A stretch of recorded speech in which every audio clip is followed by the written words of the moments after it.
These 3 maps were cut from Google Maps. They demonstrate the geographical boundaries of the city of Winnipeg and the spaces within. They highlight the city as a whole, part of the downtown area, and the Wolseley neighborhood, which are significant spaces to me. In this then and now depiction of Broadway Avenue, the aspect of changing space is seen. Or is it? The photos capturing the 3 cafes that I frequent are examples of adapting needs and desires for a space that is often thought of as having a singular use. These 3 cafes are within the boundaries of the city of Winnipeg, and each offer a similar service. However, my use of their space has become my own. Syrups, or should I say Starbucks. You know, that coffee shop on the corner, every other corner, in the city, every other city, Starbucks.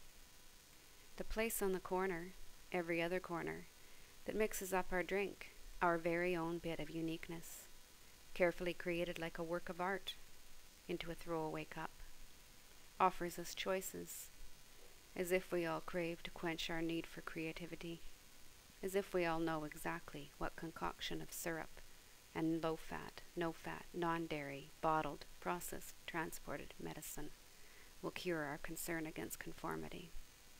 Pump, pump, blend, blend, swizzle, twizzle, mix, tempt, tease, intimidate.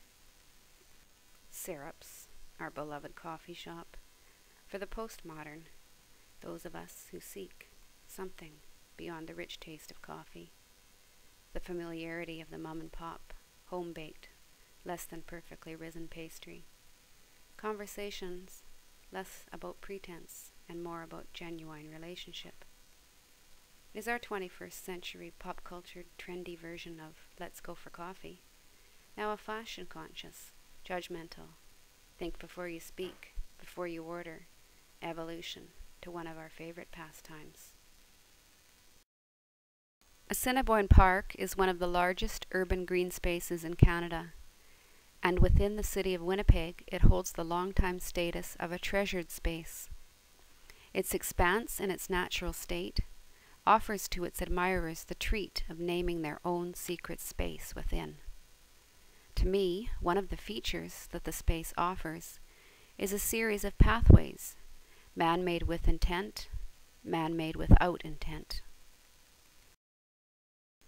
I chose to include the photo and the mural of the 12 women activists from the 1950s as representation of the community's pride of their space.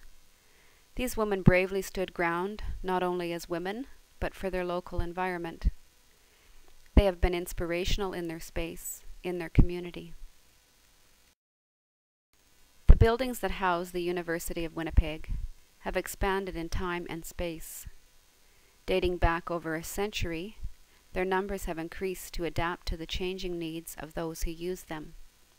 To me, there are spaces within the University of Winnipeg's boundaries that are my own. The ones I occupy in my daily life as a student have become familiar and significant. Finally, the poster on the streetlight pole that reads, "Look a little deeper," fits the theme of my project well. I interpret the words as a means of inspiration to employ the process I use as I continue to compose my Winnipeg.